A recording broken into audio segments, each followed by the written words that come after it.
UFC 308. What a card it's going to be. All right. This is a classic head versus heart card. Like your heart wants someone to win, but logic dictates somebody else might win. And it's a beautifully matched up card. Probably one of the most entertaining cards UFC has put out in the entire year. All right. Starting off the main card is Armin Petrosyan versus Shara Magomedov. Now, Shara the Bullet, he's been on a streak. Absolute finisher, amazingly hard hitting, brilliant Muay Thai. Obviously, the basics of wrestling are in place.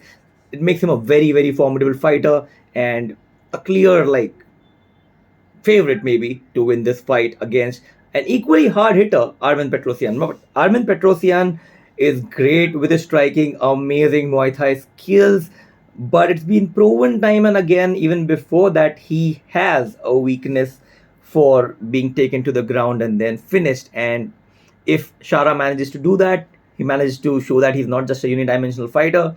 It'll be great for him as well, and obviously for him to get the victory against a conditioned opponent like Armin Petrosyan. Right? After that, we have Dan Ige versus Leron Murphy. Now, Leron Murphy is brilliant. Like, what a fighter. He's called the Miracle, and for good reason, right?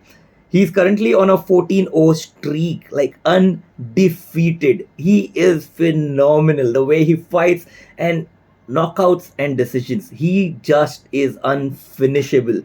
But he's going up against Dan Ige, who happens to be one of my favorite fighters in the UFC, despite the fight record. Because what I love about Dan Ige is that he's not afraid to get into a fight and lose. He loves the fight. He loves the fight game. He's intelligent. He's thinking. He's unafraid. And I think he has reached that point where he now starts shining. And this might just be that point where he starts shining and ends the unbeaten record of Leron Murphy and move forward towards then probably becoming a championship contender in this division. Dan Ige, absolute badass, brilliant fighter, and somebody that every fight aspirant can learn from. Phenomenal fighter. Just follow his career, follow his quotes, the things he says. Absolutely phenomenal. You gotta love the guy.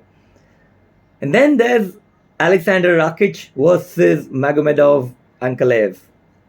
Now, what do you say about this fight? Both brilliant bangers, both have amazing knockout power, both can knock the lights out of each other at a moment's notice.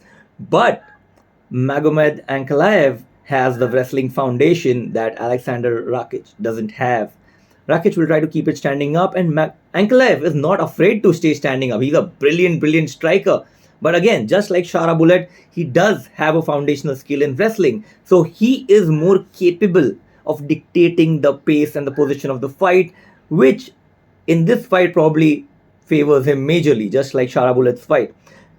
At any given point of time, if the fighter can dictate where the fight takes place and it's a long drawn out fight, then it's always the fighter who dictates the pace and the place who controls the fight. And for that reason, despite Rakic's amazing knockout power, I would favor Magomedov to probably win this fight. But whatever happens, it is just going to be a banger for sure, because Rakic can also put out Ankalaev's lights any given time. So a very interesting matchup right here. And then, this fight. We have been waiting for this a long, long time. Robert Whittaker versus Khamzat Chimaev.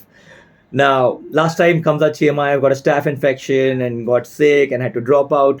But finally this fight is on and we've been waiting for this. Bobby Knuckles, Robert Whittaker, has that absolute knockout power, well-conditioned fighter, ability to go the distance. He is good on the ground and he's good standing up. And his 1-2 head kick combination is unstoppable. He hits the same combination in every fight and it still lands. That is how good he's at it. It's like being a master at the basics of something to a level that you're unstoppable. Robert Whittaker is that guy.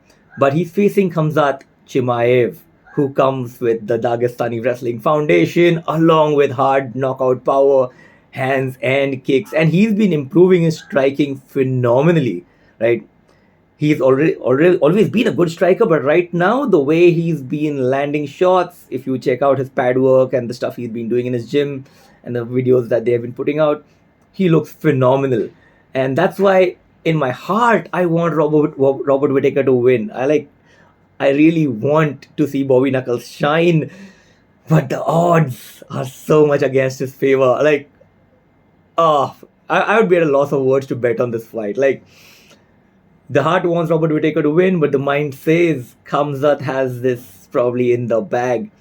And both these fighters have the capacity to go the distance. So it's not just like somebody who draws the other person into deep waters can finish. Both of them can do the same tortures to one another, and both of them are like very, very capable of finishing the fight on their own terms. But yeah, you know how Dagestani wrestling completely smothers fighters, and given that it's a 5 round fight, that smothering can probably have a lot of effect in this fight. And then we come to the main event, like the hated versus the loved. That's what you can call this fight. It's like not just heart versus mind, but the hated versus the loved. Like everyone, like no matter how much a fan you are of Ilya Topuria's fighting skills, you just loathe his character. Maybe that's the character he's building for marketing purposes or whatever it is, but that's just the way it is.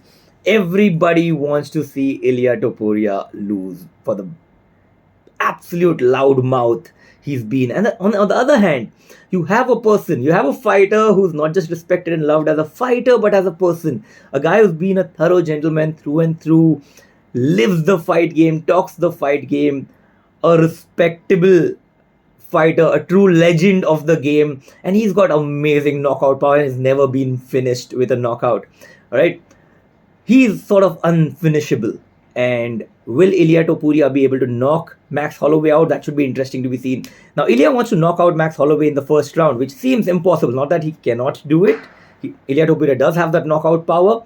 But now, if you see the fighting styles of these two fighters and the way they are matched, it's pretty interesting. Ilya Topuria is a very technical striker and a grappler in both terms. Like, people overlook his grappling, but he's a phenomenal grappler.